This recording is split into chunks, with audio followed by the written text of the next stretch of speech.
পার্থে সিংহ গর্জন, ঘরের মাঠে মুখ ঢাকার পরে অস্ট্রেলিয়ায় ঘুরে দাঁড়ালো ভারত।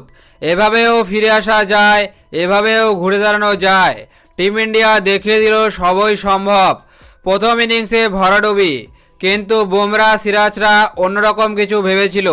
ভারত 150 রানে শেষ হয়ে গেলেও অজিদের 104 রানে মুড়িয়ে দিল ভারতের বোলাররা। তারপর জয়সওয়াল বিরাটদের রানের ইমারত গড়া।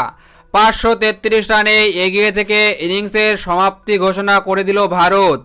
পাহাড় প্রমাণ রানের বোঝার চাপে পড়ল অজিরা। বল হাতে আগুন ঝরালেন বুমরা সিরাজরা। কেবল ট্রেভিস হেড 89, তাকে যোগ্য সঙ্গত দেন মিচেল মার্শ 47 রান করেন। চা পানের বিরতির সময় অস্ট্রেলিয়ার রান ছিল 8 উইকেটে 271, বাকি 2 উইকেট ফেলা ছিল কেবল সময়ের অপেক্ষা। পার্থ টেস্ট ভারত জিতে নিল 295 রানে। অস্ট্রেলিয়ার মাটিতে অস্ট্রেলিয়াকে মাটি ধরিয়ে ক্রিকেট বিশ্বকে বার্তা দিল ভারত।